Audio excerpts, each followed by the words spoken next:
홍시의 사열 라디오. 지금 시작합니다. 안녕하세요. 다른 가정들이 돈 문제나 시댁 때문에 이혼하거나 파혼하는 걸 보면서 참 안타깝다는 생각을 했었는데, 그게 막상 우리 집 얘기가 되니까 생각이 달라지더라고요. 물론 저희 시어머니도 결혼 전부터 남편 뒷바라지하고 집안일하라고 강요하셨으면 당연히 결혼하지 않았을 거예요. 하지만 저도 엄마니까 내 새끼가 제일 소중하고 제일 대단하다, 이런 마음 어느 정도 이해는 갑니다. 남편과 저는 연애할 때부터 다른 것보다도 그저 아이 낳고 잘 키워서 평범한 가정을 꾸리는 게 목표라는 점에서 서로 대화가 잘 통했었습니다. 근데 문제는 시댁이었죠. 시댁이라기보다도 좀 더 구체적으로 얘기하면 시어머니예요. 시아버지는 안 계시고 시누이도 시집가서 결혼 전에는 시댁에 남편과 시어머니밖에 없었습니다. 시어머니가 뒤에서 조종한 건지는 모르겠지만 결혼 전에 남편이 저에게 얘기했어요. 결혼하고 나면 엄마 혼자 살아야 되는데 걱정된다면서요. 처음부터 다짜고짜 저에게 어머니 모시고 살자 그랬으면 반감을 샀을 텐데 그렇게 돌려서 얘기하다니 아주 좋은 전략이었죠. 저도 모르게 남편에게 동화되어서 걱정되는 마음으로 접근하게 되더라고요. 그때는 서울이 지금처럼 집값이 미친 듯이 오르기 전이었습니다. 아마 지금처럼 집값이 비쌌으면 저한테 더 강경하게 얘기하셨을 수도 있었겠죠? 결혼 전에 남편과 시어머니는 그때 당시에 거의 30년을 바라보는 오래된 소형 아파트에 살고 있었습니다. 부동산 잘 모르는 사람들은 다들 서울 집값이 곧 잡힐 거라고 거품이라고 하잖아요. 저도 어디서 그런 얘기 듣고 오래된 아파트 사느니 이쁘고 깨끗한 신축 빌라가 낫겠다 싶어서 결혼 전에 30평대 신축 빌라를 대출 껴서 매매했습니다. 그때는 취직한 지 얼마 안 되었을 때라 아무것도 몰랐을 때였죠. 저는 의료재단에서 연구원으로 근무하고 있었지만 전공 공부만 했기에 사회 돌아가는 건 사실 잘 몰랐습니다. 또래에 비해 높은 급여를 받았기에 사실 사회가 어떻게 돌아가던지 먹고 사는데 불편한 것도 없었고요. 남편은 공기업 하청업체 계약직 근로자였습니다. 하지만 나름의 계획이 있었고 끊임없이 공사에 입사하려고 노력하였기에 저는 언젠가 잘 될 사람이라고 생각해서 결혼을 하게 되었죠. 사실 제 급여 하나만으로도 시어머니와 남편 생활비까지는 충분히 커버할 수 있었지만 한국에서 결혼하고 아이까지 키우기에는 너무나 타이트했습니다. 그때 시어머니께서 제안을 하나 하셨습니다. 살고 계시던 아파트를 저에게 넘기시겠다고 하시더라고요. 대신에 같이 사는 게 어떻겠냐고요. 그럼 제가 집을 팔던 세를 주던 재테크도 할 수 있고 시어머니도 저희가 아이 낳으면 봐주신다고 하니 여러모로 나쁘지는 않겠더라고요. 거기다가 시어머니가 저랑 애틋한 사이는 아니어도 시집살이를 시키거나 하실 분은 아니라고 판단했습니다. 길게 생각할 것도 없이 저는 좋다고 했습니다. 시어머니도 그 집 가격이 그렇게 수직 상승할 줄은 모르셨을 거예요. 그때 당시에는 사이가 괜찮았기에 시어머니도 그냥 시원하게 아파트를 저에게 넘겨주셨어요. 저는 그걸 그대로 다시 전세로 내놓았고요. 그리고 나서 제가 임신한 거 말고는 1년 동안은 별다른 큰 이슈는 없었습니다. 계약직 남편에게 출산휴가라는 복지는 꿈도 꿀 수 없었기에 아이 낳고 6개월 정도까지는 제가 거의 하루 종일 붙어서 아이만 봤습니다. 그나마 다행히도 저희 아기가 효자였어요. 저희가 잘 시간에 아이도 자고 제가 깨있는 시간에 아이도 깨있고 다른 분들은 아이 때문에 잠도 제대로 못 잔다고 하더라고요. 덕분에 아이를 돌보면서 저도 빠르게 회복할 수 있었습니다. 육아휴직을 해도 70% 정도 급여가 지급되었습니다만 몸도 거의 다 회복했으니 벌 수 있을 때 조금이라도 바짝 벌어야겠다는 생각이 많이 들더라고요. 그렇게 반년 만에 저는 복직을 하게 되었습니다.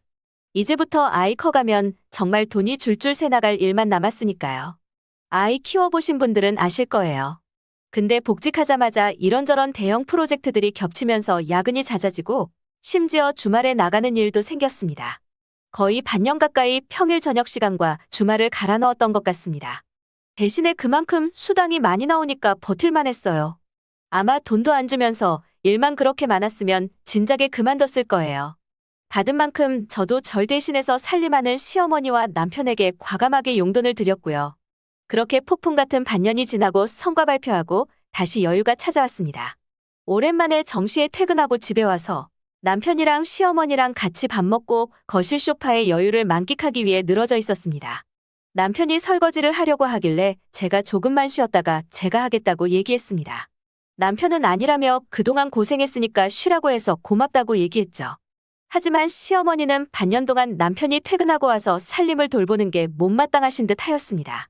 저보고 급한 거 다 했으면 이제 회사 일 정리하고 집에 와서 살림해야 되지 않겠냐고 하시더라고요. 그래서 그게 무슨 말씀이냐고 하니 여자가 천년만년 회사 다닐 수 있을 것 같냐고. 어차피 곧 잘릴 텐데 미리부터 살림하면서 익숙해져야지. 나이 들어서 살림하려고 하면 힘들다고 하시더라고요.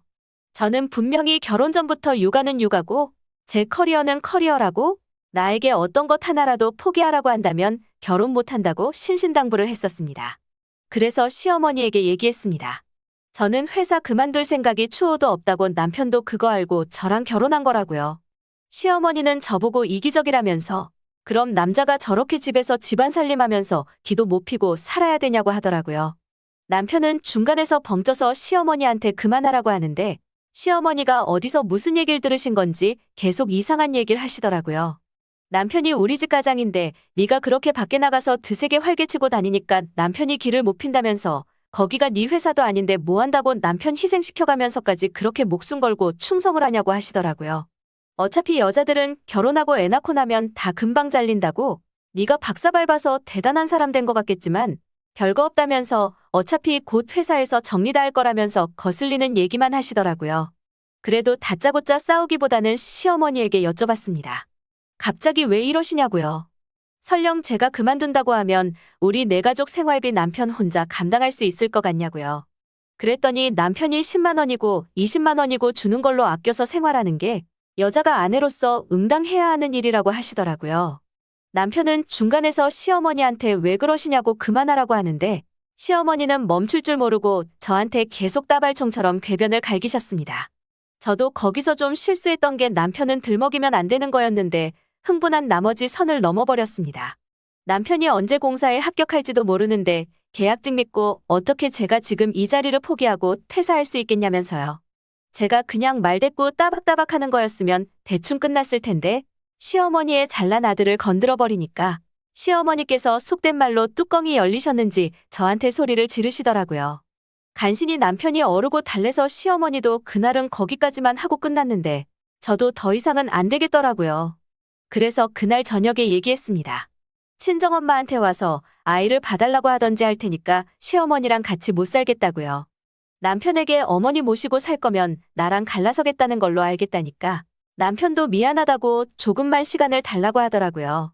그렇게 며칠 동안 남편은 시누이랑 얘기한 끝에 시어머니를 시누이네 집으로 모시기로 했습니다. 물론 내가 왜 아들 집 두고 나가야 되냐며 저보고 집 받아먹고 입 닦았다고 하는데 저도 욱해서 그런 오래된 쓰레기 같은 집 필요 없다고 돌려드린다고 얘기했습니다. 근데 남편이 조용히 그런 얘기하지 말라고 하더라고요. 시누이는 모른다면서요. 시누이가 그거 알면 시어머니 다시 우리가 모셔야 할 수도 있다면서요. 그럴 만도 한 게 그 2년 정도 되는 시간 동안 어머니가 저한테 주신 아파트가 거의 2배 이상이 올랐기 때문이죠. 저도 양심이 있었기에 시어머니가 더 이상 아이는 안 봐주시지만 그래도 생활비 명목으로 매달 100만 원씩 드리기로 했습니다. 그래야 시누이네도 덜 부담이 될 테니까요. 지금은 명절이랑 시어머니 생신 때만 뵙고 있는데 아직도 제가 직장 다니는 게 마음에 안 드시는지 인사도 안 받으세요. 그래도 저는 상관없습니다. 제가 시어머니랑 결혼한 것도 아니고 저는 제 할 도리는 다 하고 있으니까요. 그 와중에 남편도 공사에 합격해서 저희 집은 경제적으로 여유로워졌습니다. 남편도 시어머니랑 시누이한테 용돈도 보내주고 어떻게 보면 나름대로 모두가 행복한 방향으로 해결된 듯하네요. 저희 시어머니는 다를 줄 알았는데 결국 모든 시어머니는 비슷비슷한가 봐요. 자기 아들만큼 며느리를 동등하게 이뻐해 줄 수는 없나 봅니다. 시어머니가 주신 아파트가 지금 사연을 쓰고 있는 오늘 기준으로 저한테 주실 때보다 3배 이상이 되었는데 시어머니는 그래도 시누이한테 말도 못 하셨을 거예요. 아마 많이 소갈이 하시겠죠? 저한테 그렇게 못되게 하지만 않으셨으면 지금쯤 모두가 행복했을 텐데 말이죠. 아직 결혼 안 하신 분들은 어지간하면 학가는 꼭 다시 생각해 보세요. 진짜 심각하게 경제적으로 여유가 없는 게 아니라면 50평 집에서 시어머니 모시고 사는 것보다 15평에서 남편하고 둘이 사는 게 훨씬 평화롭습니다. 홍시의 사열 라디오. 오늘 이야기 여기까지입니다. 구독과 좋아요 눌러주시면 재밌는 이야기 준비하겠습니다.